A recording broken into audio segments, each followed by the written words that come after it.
제가 재작년에 강동 경희대병원 중환자실에서 죽을 뻔했을 때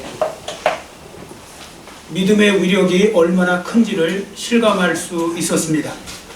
왜냐하면 정말로 죽을 수 있겠다라는 생각이 들었을 때 예수님을 믿는 제가 천국에 갈 수 있다는 확신이 들었다는 것은 정말 큰 힘이 되었습니다. 이건 경험해보지 않으면 설명하기 어려운 것입니다. 여하튼 저는 그때 깨달은 것이 있는데 세상에 가장 중요한 것은 믿음 생활이라는 것입니다. 왜냐하면 죽는 순간이 다가오면요, 하나님에 대한 믿음 외에 그 어떤 것도 저의 위로나 힘이 되지 못했기 때문입니다. 아무것도, 사람도 물질도 어떤 자리도 아무 도움이 되지 않는다는 것.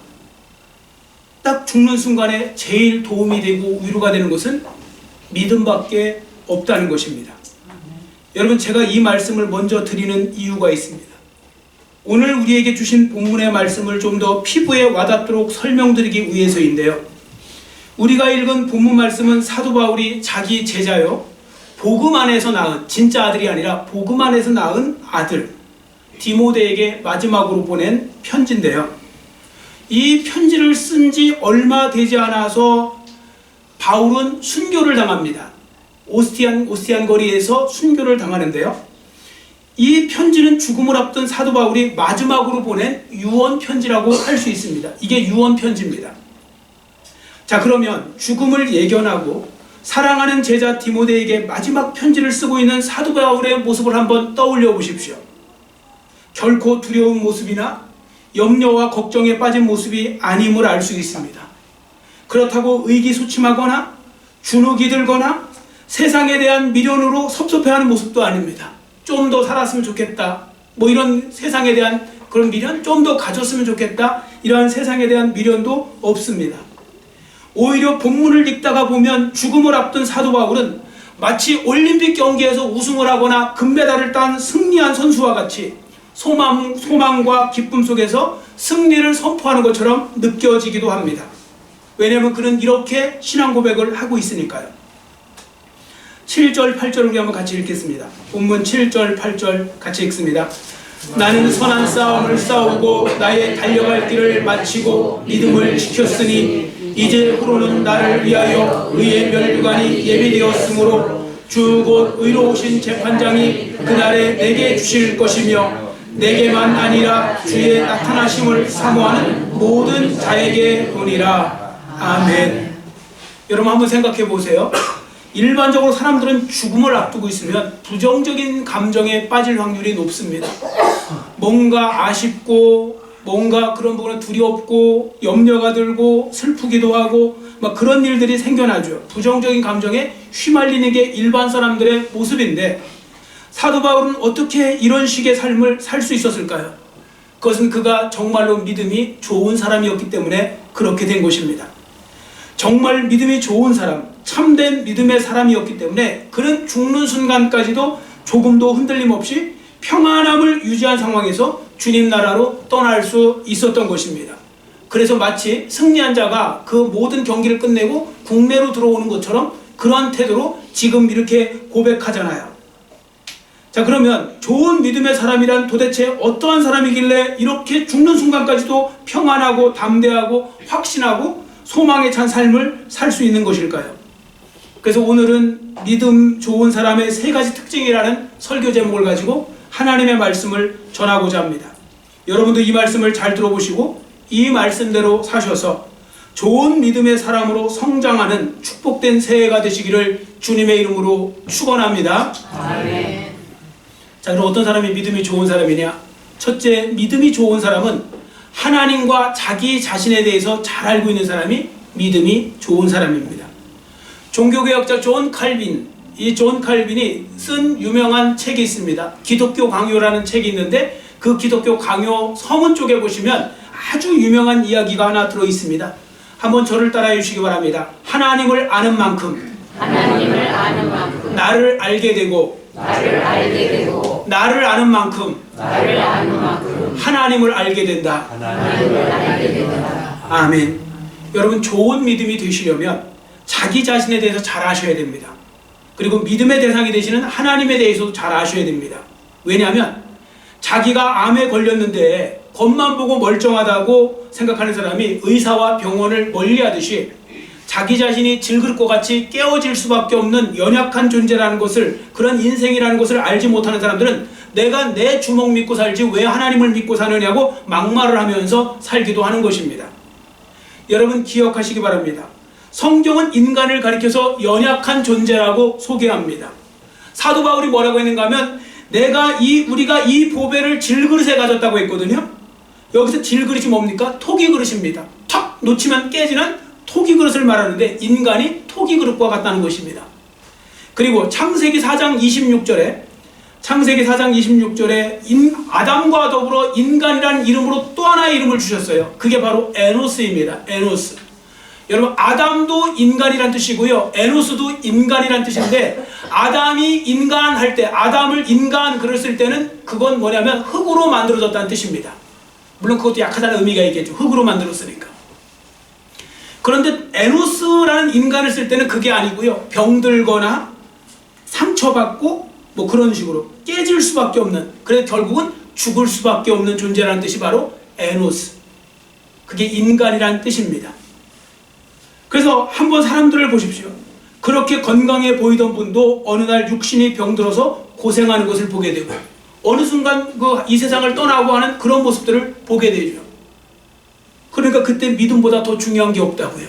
아무것도 아닌 것입니다. 자, 그러면 사람의 마음은 어떨까요? 사람도요, 너무 쉽게 상처받고 깨지기 쉬운 존재가 사람입니다. 여러분 말 잘하는 유명인들 나오잖아요. 그 사람들도 자기가 말할 때는 거창하고 되게 고상하게 이야기해요. 막 세상 진리 다 하는 것처럼. 그러나 그런 분도 상대방에게 말 한마디, 서운한 말 들으면요, 그렇게 섭섭해하고 쉽게 상처받고 그런 모습을 얼마든지 보입니다.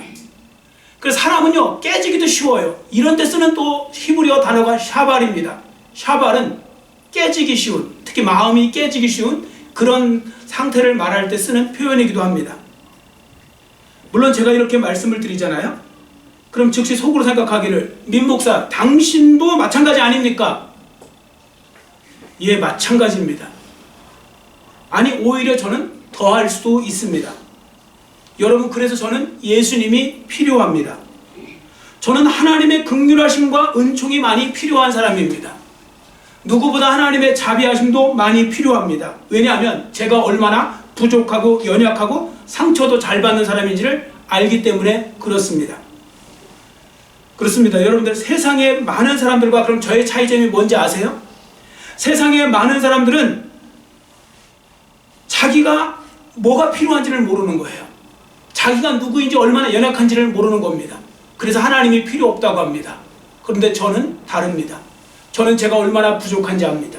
얼마나 모자란지 압니다. 그렇기 때문에 저는 하나님이 필요하고 예수님이 필요합니다. 바로 그 부분에 있어서 차이가 나는 것이죠. 여러분, 그래서 좋은 믿음이 되는 길은요, 자꾸 내가 누군지, 얼마나 연약한 존재인지를 아셔야 됩니다. 사람들은 뭐가 조금만 잘 되면 자기가 뭐 세상 대단한 것처럼 생각하는데 그렇지 않습니다. 그리고 하나님에 대해서 많이 알아가셔야 됩니다. 물론 지금 하나님에 대해서 말씀드릴 건 아닙니다. 이걸 다 지금 말씀드릴 수가 없으니까요. 그건 다음에 말씀드리고요. 자, 여하튼 제가 여기서 말씀드리고 싶은 건 뭐냐면, 우리는 천지를 창조하시고 운행하시고 전능하신 하나님에 대해 많이 알아가시고, 또 한편에서는 자기 자신의 부족함에 대해서도 많이 알아가셔야 자동으로 하나님만 의지하는 좋은 믿음의 사람이 될 수 있다는 것입니다. 여러분들, 이렇게 좋은 믿음을 가진 사람으로 성장해 나가시기를 축원합니다. 아멘. 자, 두 번째, 믿음이 좋은 사람은 누구냐? 믿음이 좋은 사람은 언제나 하나님 중심적으로 선택하는 특징을 보여주는 사람이라는 겁니다. 항상 하나님의 뜻과 하나님 중심적으로 선택하는 겁니다. 여러분, 믿음이 좋은 사람이었던 사도 바울은요, 하나님에 대해서도 잘 알고 있었고 자기 자신에 대해서도 잘 알고 있었습니다. 그래서 그가 한 일이 있는데요, 언제나 하나님의 말씀과 하나님의 뜻을 선택했다는 겁니다. 언제나 하나님의 말씀과 하나님의 뜻을 선택하는데요, 여러분, 세상에 세상에 사는 그 누가 그 무슨 소리를 잘하고 포장하더라고, 잘 포장해서 말을 하더라도요, 그것이 하나님의 말씀과 배치되면 그 말이 틀린 것임을 잘 아셔야 됩니다. 사도 바울이 그걸 잘 알고 있었던 거예요. 자, 그러면 한번 생각해 보세요. 여러분들, 성도들이 세상의 소리에 맞서서 항상 하나님의 말씀만 선택하고 살아가는 것이 쉬울까요? 어려울까요? 질문을 드리는 겁니다. 쉬울까요? 어려울까요? 어려워요. 어려워요. 너무 어렵습니다. 왜냐하면 세상의 소리가 너무나 크기 때문이고요. 그리고 세상의 소리가 너무나 달콤하고 유혹적이기 때문에 그런 것입니다. 그리고 더 큰 문제는 뭐냐? 이러한 세상의 달콤한 소리가 죄성을 가진 인간에게는 너무나 견디기 힘든 유혹물이 되기 때문에 그렇습니다. 실제로 우리는 이러한 삶의 대표적인 모습을 에덴 동산에서 찾아볼 수 있습니다. 여러분, 에덴 동산에서 있었던 일을 한번 생각해 보세요. 하나님은 선악과를 절대로 먹어서는 안 된다고 말씀하셨죠. 선악과를 먹으면 안 된다는 거예요. 근데 마귀가 나타나요. 그리고 마귀가 나타나서 하나님에게 선악과를 먹으면 너희가 하나님처럼 될 거라고 유혹을 합니다. 달콤한 유혹을 합니다. 그래서 눈을 들어 선악과를 보니까 어떻게 보였느냐면 먹음직도 하고 보암직도 하고 또 지혜롭게 할 만큼 탐스럽기도 했다고 성경은 기록하고 있습니다. 자, 이제 하와는 여기서 둘 중에 하나를 선택해야 되겠습니다. 하나님의 말씀을 듣고 선악과를 배척할 것인가, 먹지 않을 것인가, 아니면 마귀의 말을 듣고 선악과를 따서 먹을 것인가. 자, 여러분, 하와는 무엇을 선택했습니까? 선악과를 따서 먹었습니다. 마귀의 말을 선택한 겁니다. 왜냐하면 마귀의 말이 너무나 달콤했기 때문에, 달콤한 제안이었기 때문에 그런 것입니다. 여러분, 한번 생각해 보세요. 지금도 많은 사람들이요, 최고의 칭찬으로 쓰는 말 중에 이런 말을 하죠. 뭐라고 하냐면, 당신의 능력은 신과 같습니다. 신과 같은 능력, 신적 능력 이야기할 때 사람들은 제일 기분 좋아합니다. 많은 사람들이 당신 능력이 거의 하나님급이네요. 그러면 좋아서 어쩔 줄을 몰라 합니다. 왜 그런지 아십니까? 인간은 하나님이 되고 싶어하는 욕망이 처음부터 있었기 때문에 그런 것입니다. 여러분, 그래서요, 하와도 그래서 선악과를 먹은 겁니다. 어떤 분들은 죄가 전혀 없었는데 하와가 선악과를 먹은 후에 이 땅에 죄가 왔다고 생각하잖아요. 그렇지 않습니다. 제가 볼 때는 죄의 뿌리는 이미 있었습니다. 그게 바로 뭐냐면 하와의 마음속에, 아담의 마음속에 이미 하나님처럼 되고 싶은 욕망이라는 것이 있었던 겁니다. 그 욕망이 없었으면요, 마귀가 너 이거 먹으면 하나님처럼 될 거야. 그러면 미쳤니? 내가 왜 하나님처럼 되니? 어떻게 하나님처럼 될 수 있니? 하고 즉시 거절을 했을 것입니다. 근데 그걸 보고 먹었단 말이죠. 먹었다는 이야기는 진짜 되고 싶은 마음이 있었기 때문에 먹는 겁니다. 사람들은 맨날 환경 탓하고 뭐 이런 거 탓하지만 그 일을 저지른 건 그 죄성이나 그걸 하고 싶은 욕망이 있기 때문에 그렇게 하는 것이지, 이런저런 핑계대도 소용없는 일이 되는 것이죠. 자, 더군다나 이게 왜 더 유혹이 심했느냐면요, 선악과가 어디 높은 곳에, 가장 높은 산에 있는 것도 아니고요, 저 달나라에 있는 것도 아니에요. 그럼 못 먹겠죠. 먹고 싶어도 어떻게 건들 방법이 없으니까요. 선악과가 눈앞에 있어요. 손만 대면 그 선악과가 닿는 것입니다. 그래서 많은 성도들이 이 세상에 살면서 세상의 유혹에 속절없이 넘어가는 삶을 살고 있는 것이 뭐냐면요, 조금만 양심을 버리고 눈 딱 감고 하나님의 말씀을 모른 채 하고 행동하면 수억을 벌 수 있고 높은 자리에도 올라갈 수 있고 많은 것을 가질 수 있고 사람들의 인기를 얻을 수 있고, 그러면 그 유혹을 이기고 하나님의 뜻을 그래도 난 따라가겠다? 이거 정말로 어려운 일이 되는 것입니다. 그 유혹을 견디기가 어려워요. 그래서 마귀는 항상 유혹자예요. 그 템프테이션, 유혹한다고 하잖아요. 템프테이터예요. 완전히 유혹시키는 존재가 마귀예요. 그래서 항상 그 가까이로 불러요. 일부러. 아마 그 하와도 자기가 갔을 수도 있고요, 마귀가 그쪽으로 불렀을 수도 있어요. 선악과 옆으로. 그리고 거기다 놓고서 유혹을 하는 거예요. 요거 먹으면 하나님처럼 될 거야. 사람들은 그렇게 하면 꼼짝도 못해요. 일부러 유혹, 덫을 쳐놔요. 이렇게 일부러 그걸, 유혹거리를 일부러 만들어줘요. 그리고서 나중에 그 유혹에 빠지면 네가 잘못했잖아, 이런 식으로 이야기하는 것이 사람이에요. 마귀가 그걸 많이 해요. 여하튼 여기서 중요한 점은 믿음이 좋은 사람들은 그럼에도 불구하고 하나님의 말씀과 하나님의 뜻을 선택한다는 것입니다. 왜냐하면 하나님의 말씀이 항상 옳고 하나님의 말씀을 따라야 진짜 생명을 얻을 수 있으니까요. 그래서 지혜자의 대명사인 솔로몬 왕이 잠언서에 이렇게 기록하고 있는 것입니다. 잠언서 14장 12절 앞에 보시고 잠언서 14장 12절 같이 읽겠습니다. 어떤 길은 사람이 보기에 바르나 필경은 사망의 길이니라. 아멘. 제가 이걸 세번역 성경에서 찾아봤거든요. 세번역 성경 찾아보니까 사람의 눈에는 바른 길같이 보이나 마침내는 죽음에 이르는 길이 있다. 이런 말씀이에요. 여러분, 그래서 사람의 말 너무 따르시면 안 돼요. 사람의 사상 그런 거 아무리 옳아 보여도 따르시면 안 돼요. 그게 단체로 죽을 수도 있는 길이 될 수도 있어요. 여러분, 예를 들어서 우리가 지금 자본주의 시대 속에 살고 있다고 해서 자본주의 삶의 형태를 그걸 마치 진리인 것처럼 따르면 안 돼요.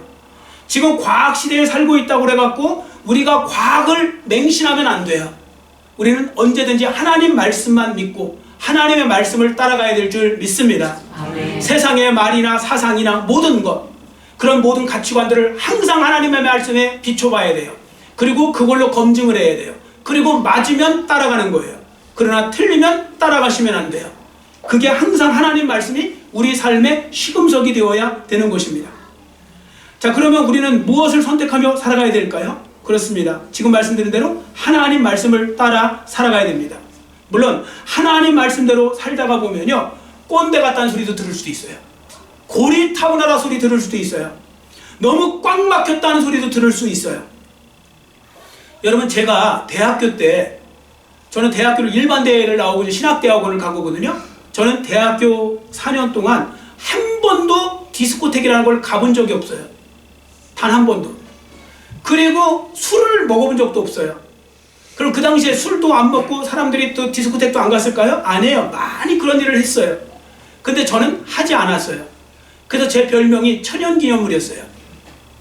근데 그 좋은 의미로 한 얘기 아니에요. 비꼬는 거예요. 이런 즐거움도 모르고 사는 저 어리석은 애. 그래서 제가 그랬어요. 나는 영적인 즐거움을 살고 너희들은 육적인 즐거움을 살고, 그건 니들 마음이고 자 개인의 취향이니까. 사실 그렇게 하나님 말씀을 살려면요, 꼰대 소리도 듣고요, 별의별 소리 다 들을 수 있어요. 그러나 그럼에도 불구하고 하나님 말씀대로 따라가는 사람이 믿음이 좋은 사람이 되는 것이죠. 왜냐하면 그 길이 옳은 길이니까요. 자, 초대교회 성도들을 보세요. 초대교회 성도들 역시 하나님 말씀을 조금만 모른 척하고 유대 종교 지도자들 비유만 조금만 맞추며 살았으면 그들 그렇게 핍박 안 받아도 되는 겁니다. 그러나 그들은 조금도 양보하지 않고 언제나 하나님 말씀만 선택했습니다. 자, 그들이 핍박을 각오하고 했던 당시의 말을 함께 읽어보겠습니다. 자, 앞에 보시고 사도행전 4장 19절 같이 읽습니다. 베드로와 요한이 대답하여 이르되 하나님 앞에서 너희의 말을 듣는 것이 하나님의 말씀을 듣는 것보다 옳은가 판단하라. 아멘. 사도들 역시 믿음이 좋은 사람이었기 때문에 위기와 환난과 고난 속에서도요, 항상 뭘 선택해요? 하나님 말씀을 선택하는 겁니다. 여러분께서도 언제나 하나님의 말씀과 하나님의 뜻을 선택할 수 있는 성숙한 믿음의 사람들로 세워져 가시기를 축원합니다. 아멘. 물론 그렇게 살면 힘들어도 꼭 그렇게 사셔야 됩니다.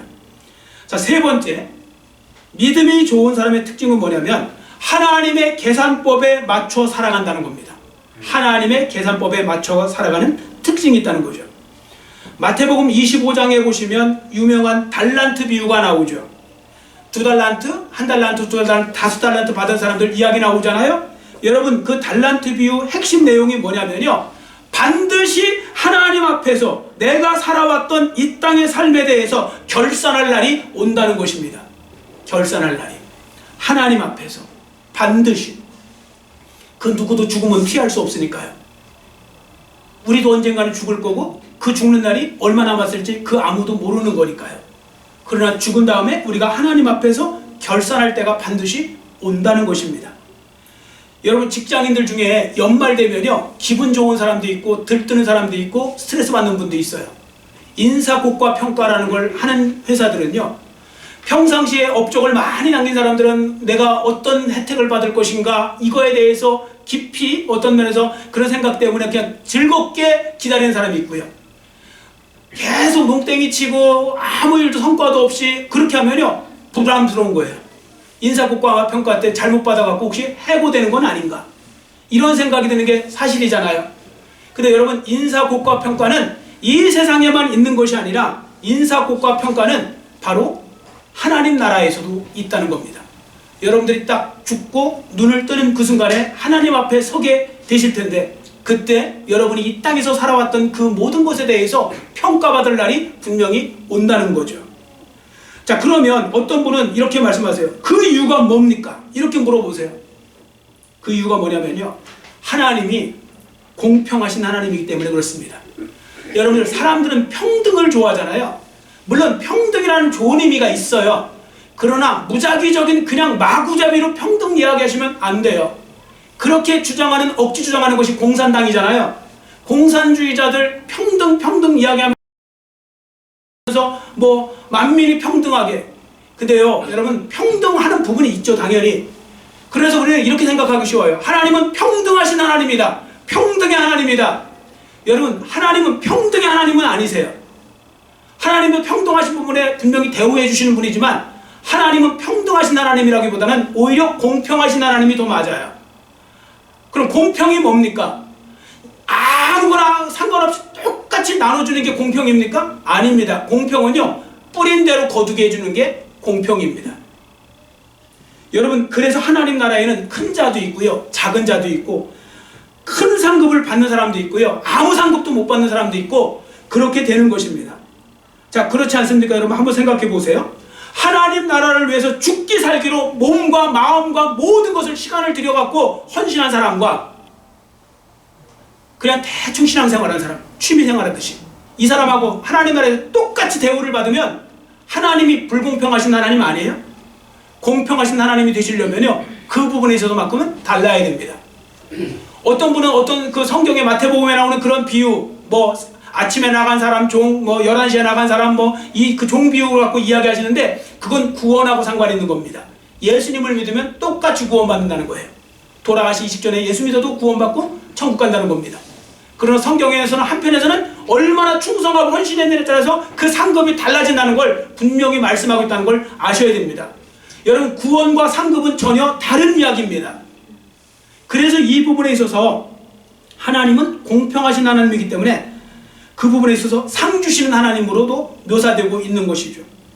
자, 믿음으로 살아간 사람들이 다 그렇게 살아갔는데 히브리서 11장 6절 16절이 아니라 히브리서 11장 6절입니다. 같이 우리 큰 소리로 읽겠습니다. 믿음이 없이는 하나님을 기쁘시게 하지 못하나니 하나님께 나아가는 자는 반드시 그가 계신 것과 또한 그가 자기를 찾는 자들에게 상 주시는 이심을 믿어야 할지니라. 아멘. 하나님을 어떻게 소개하고 있습니까? 상 주시는 하나님. 여러분들도 이 땅에서 뭔가 잘하시면 상을 주잖아요. 여러분 회사에서도 1년 동안 열심히 일하고 또 많은 것을 하고 업적을 남기고 뭔가 회사에 보탬이 되면 인센티브도 주고 뭔가 주잖아요. 그래서 격려하잖아요. 그 회사 직원들을. 자, 그런 것처럼 하나님께서도 이 땅에서 여러분들이 잘하시면 여러분에게 상을 주신단 말입니다. 여기서 상이 바로 그 리워드, 우리가 받을 그 상을 말하는 거예요. 그 상 주시는 하나님을 바라보고 살아야 믿음이 좋은 사람이라고 말씀하고 있다는 겁니다. 요한계시록 2장 10절에 보시면 이런 내용이 있죠. 요한계시록 2장 10절에 보시면 생명의 면류관을 누가 얻느냐면 죽도록 충성한 자가 얻는데요. 내가 죽도록 충성하라. 내가 그리하면 내게 생명의 면류관을 주리라. 여러분 교회에서 중직을 맡은 분들, 뭐 목사님도 마찬가지지만 장로님, 권사님, 안수집사님 정도 되시면 다 패를 받으셨을 겁니다. 그 패에 90% 이상 들어가는 성경 구절이 요한계시록 2장 10절입니다.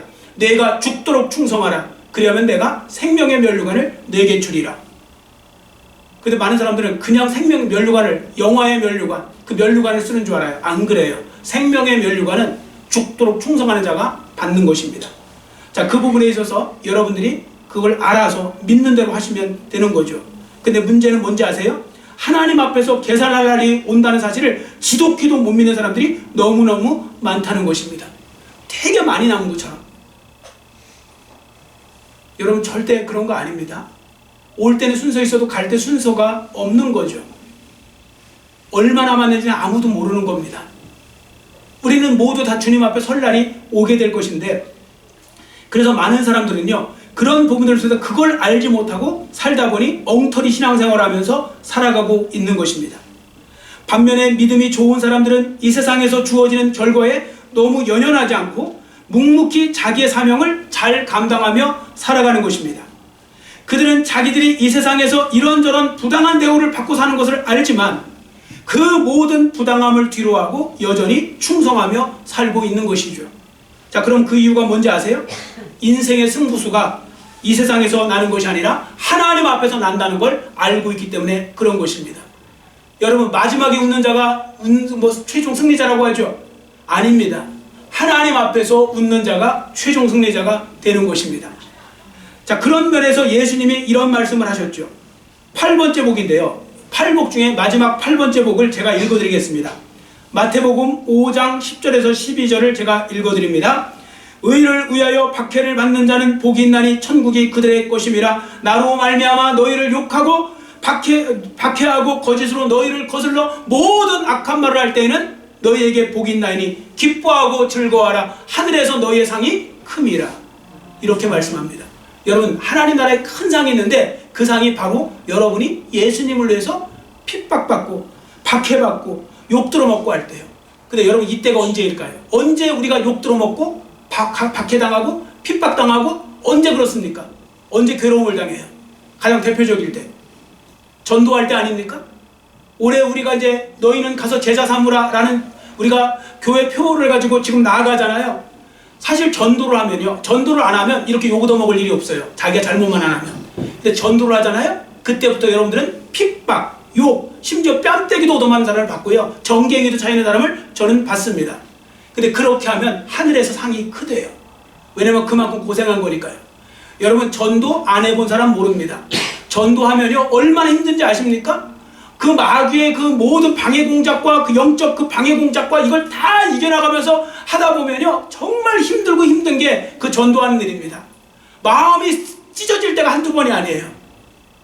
생각같이 되지 않아서. 그런데도 그걸 잘 견뎌내잖아요. 그 사람에게 하나님 나라에 큰 상급이 있다, 그 말씀입니다. 그러니까 여러분들 이 부분에 있어서 우리 교인들이 좀 새로워졌으면 좋겠고요, 좀 뭔가 바꾸셨으면 좋겠습니다. 이때도 아멘도 두 분하고 지금도 두 분도 그 아멘도 지금 뭐 옆에 사람 들릴까 말까 하잖아요. 근데 이게 얼마나 웃긴 이야기인지 아십니까? 제가 진짜 설마 했어요. 그러나 제가 예측은 했었어요.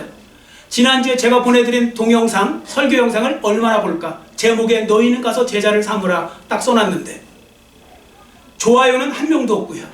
그나마 몇 명이 더 좋아요는 한 명도 없고 평상시보다 반도 안 봐요. 저 구독자 수보다 더 안 봤어요. 역시나 그래요. 이게 현 주소예요. 이게 한국교회 현 주소라고요. 복 받으라고 하면 난리가 나고 위로하더라고 하면 난리가 나는데 전도하라고 그러면 나는 말고, 이거 받다가는 또 내 양심만 찔리겠지? 이번에는 스킵. 이런 태도가 현 주소라고요. 그래서 하나님 나라에서 상 받을 사람을 생각하면 진짜 몇 명이나 될까 생각하면 참 저도 마음이 아프기도 하고 그래요. 여러분, 그 부분에 있어서 내가 죽을 날이 온다는 걸 아는 사람은요 다르게 살고요, 하늘에 상급이 있다는 것을 알면 다르게 살아요. 그 사람이 바로 사도 바울인 것입니다. 자, 그렇다면 한번 생각해 보십시오. 사도 바울은 어떻게 이런 놀라운 삶을 살 수 있었을까요? 그건 그가 믿음이 좋은 사람이었기 때문입니다. 사람이란 존재가 간사해서요 자기가 믿는 만큼만 행동하는 경향이 큽니다. 여러분, 그 사람이 진짜 어떤 사람인지 어떤 생각을 하고 있는지는 말만 생각 보시면 안 돼요. 말로는 사람을 속일 수 있어요. 광명한 천사처럼 거창하게 말할 수 있어요. 근데 그 사람의 딱 행동을 보잖아요. 행동 거지가, 그 사람의 행동 거지를 딱 보면 그 사람이 현 주소가 딱 나와요. 이 사람이 어떤 성향의 사람인지, 얼마나 이런 부분들 속에서 어떤 사람인지, 가벼운 사람인지 무거운 사람인지, 믿음이 큰 사람인지 작은 사람인지, 진중한 사람인지 아니면 덜렁대는 사람인지 행동을 보면 나타나는 거예요. 말은 속여도요 행동은 사람은 못 속여요. 왜냐면 본능적으로 이게 나타나거든요. 자, 믿음이 좋은 사람하고 믿음이 좋지 않은 사람이 금방 나타나요. 자, 좀 원색적인 질문, 도발적인 질문을 한번 드려보겠습니다. 여러분 정말로 양심에 손을 얹고 스스로 대답해 보세요. 여러분이 정말로 하나님 앞에 서게 될 것과 이 땅에서 여러분이 수고하고 헌신한 모든 것에 대해서 큰 상급을 받을 것이라면 적어도 지금보다는 신앙생활 더 잘하지 않을까요? 이게 진짜 믿어진다면 내가 죽어요. 하나님 앞에 서요. 천국도 들어가요. 하나님 나라 앞에 상급도 있어요. 어마어마한 상급이 기다리고 있어요. 그러면 우리가 좀 더 헌신하지 않을까요? 그런데 그렇게 하지 못하는 이유가 뭘까요? 믿음이 아예 없지는 않아요. 믿음이 아예 없으면 이 자리에 와서 앉아 계시면 안 돼요. 그 사람은 지금 시간 낭비하는 거예요. 그럼 어떤 사람인지 아세요? 왔다리 갔다리 하는 거예요. 있을 수도 있는데 없을 수도 있을 것 같아요. 사람은요, 확률이 없어지면요 투자를 안 해요. 거기다가 도박 성향만 강한 사람이 막 투자하는 거죠. 보통 신중한 사람들은요, 그러니까 내가 이렇게 충성하고 헌신하고 막 하나님을 섬겼고 교회를 섬겼는데 나중에 천국 없으면 나는 뭐야, 내 인생은 헛살은 거 아니야? 이런 생각이 들면 못하는 거예요. 그래서 많은 분들이 오히려 이렇게 타협을 하더라고요. 그러니까 뭐 천국은 간다고 그랬으니까 난 천국 가서 그지처럼 살아도 돼. 어차피 천국은 간다고 그랬으니까 이러면서 스스로를 위로하면서 이야기하지만 그건 핑계예요. 사실은 안 믿는 거예요. 그래서 천국도 못 가는 거예요. 자, 그 부분을 여러분들이 잘 생각하셔야 됩니다. 근데 사도 바울은 보세요. 정말 정신없이 끝까지 온몸을 다 바쳐서 충성하잖아요. 왜 그렇습니까? 최고로 믿음이 좋은 사람이었기 때문에 그렇습니다. 그럼 여기서 한 가지 말씀드리고 싶은 것은 바울은 왜 이렇게 살았을까요? 저는 두 가지 이유를 말씀드리려고 합니다. 첫 번째는 뭐냐면 그가 예수님을 직접 만난 적이 있어요. 목소리로 들었지만 다메섹 도상에서. 원래 바울이요, 예수 믿는 사람들 핍박하는 사람이었잖아요. 그래서 예수 믿는 사람 잡아다가 죽이려고 다메섹이라는 그 다마스쿠스, 지금 시리아의 수도 다마스쿠스 쪽으로 가다가 예수님을 만나요. 그 경험이 한 번 있어요. 빛 가운데서 예수님이 바울, 사울아 사울아 하면서 바울의 전 이름으로 막 불러요. 부르세요. 그런 속에서 예수님을 만나요. 그 경험이 한 번 있고요. 두 번째는 고린도후서 12장에 가면요, 바울이 천국을 경험해요. 셋째 하늘에 갔다 왔다는 이야기는 바울이 환상 중에 하나님 나라를 갔다 온 거예요. 천국을. 자, 그러니까 여러분들 그곳에서 말로 표현할 수 없는 말을 들었다고 했는데 이런 사도 바울 같은 체험을 하면요 안 바뀔 사람이 있을까요? 저는 사도 바울이 다 사도 바울 같이 될 거라고 생각해요. 여러분, 오늘 밤에 여러분이 하나님 안에서 진짜 하나님이 여러분에게 천국을 진짜 환상으로 보여주시고 여러분에게 직접 나타나서 말씀해 주시고 여러분의 이름을 부르시고 그리고 내가 내일 열심히 하면 내가 이런 상급을 줄 거라 천국에 그 약속을 하신다면 내일부터 교회 문 닫으세요. 교회만 와서 사실 분들도 많으세요. 그게 바로 본자와 보지 않은 자. 사도 바울은 믿은 게 아니에요. 제가 볼 때는 그냥 확인을 해버렸어요. 사도 바울은 갔다 왔으니까요. 갔다 오니까 이렇게 바뀌어지는 겁니다. 사도 바울 이 세상에 미련 있는 거 하나도 없어요. 그 사람 뭐라고 했는지 아세요? 사도 바울 빌립보서에 보시면 나는 빨리 주님 나라 가고 싶다 했어요. 하루라도. 내가 지금 사명이 있어서 못 가는 거지, 내가 지금 이 땅과 그 하나님 나라 사이에 껴있는데 나는 할 수만 있으면 하루라도 빨리 가고 싶다고. 왜냐면 이 땅에서 이 고생하는 것보다 하나님 나라 가면 영원한 세상이 그 영생복락이 기다리고 있는 걸 봤으니까요. 그래서 그는 하나님이 부르실 때까지, 사용하실 때까지 계속 쓰임받았고요. 죽을 때도요 얼마나 당당하게 죽었는지 아세요? 오스티안 거리에서요 사도 바울을 갖다가 참수형을 시켰거든요. 딱 시켰는데 세상에 역사적인 그 기록에 내려오는 길에 사도 바울의 머리가 3번을 튕겨갔대요. 땅 하면서 튕겨나갈 정도로. 거기에 뭐 분수가 나왔다는 이야기도 있고 그래요. 하나님 나라 들어갈 걸 생각하니까 신나서 간 사람이 사도 바울이에요. 이게 우리 예수 믿는 사람들이 받을 수 있는 복 아닙니까? 세상 사람들은요, 세상 사람 믿지 않는 사람들은 죽으면 영결식이라는 말을 쓰잖아요. 영원한 이별이라는 뜻이에요. 근데 예수 믿는 사람들은 달라요. 하나님 안에서 믿을 소망, 다시 만날 소망을 갖고 있으니까 우리가 더 어떤 그런 부분에서 큰 위로를 받을 수가 있는 것이죠. 여러분, 사도 바울은 이렇게 하나님 나라를 1도 의심하지 않고 거기서 받을 상급도 다 계산될 거라는 것을 알고 있었기 때문에 그는 신이 나서 이렇게 선포했던 겁니다. 자, 7절, 8절을 다시 한번 큰 소리로 우리 읽겠습니다. 7절, 8절 같이 읽습니다. 나는 선한 싸움을 싸우고 나의 달려갈 길을 마치고 믿음을 지켰으니 이제 후로는 나를 위하여 의의 면류관이 예비되었으므로 주 곧 의로우신 재판장이 그날에 내게 주실 것이며 내게만 아니라 주의 나타나심을 사모하는 모든 자에게 도니라. 아멘. 모든 자에 여러분과 제가 속하시기를 축원합니다. 아멘. 자, 그래서 오늘 이 시간에 세 가지를 살펴봤습니다. 물론 세 가지 말고 넘치죠. 믿음 좋은 사람의 특징은. 근데 세 가지도 여러분 실천하기 사실 어렵습니다. 그러나 하나님의 자녀들이 도전해 보는 것 자체를 하나님은 기뻐하시니까 올해 꼭 도전해 보시고요. 여러분 모두 믿음이 좋은 사람이 되셔서 하나님과 자신에 대해서 잘 알아가시고 언제나 하나님 말씀과 뜻을 따라가는 삶이 되시고 그리고 하나님의 계산법에 맞춰 살아가시는 여러분 모두가 되시기를 간절히 빌고 원합니다. 아멘. 기도하겠습니다. 사랑의 하나님 아버지 감사합니다.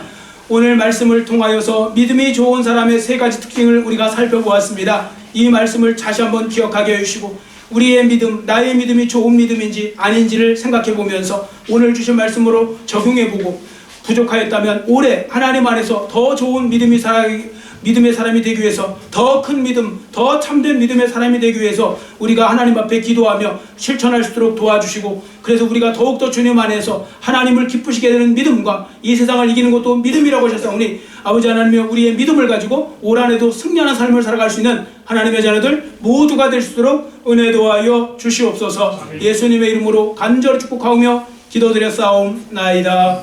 아멘.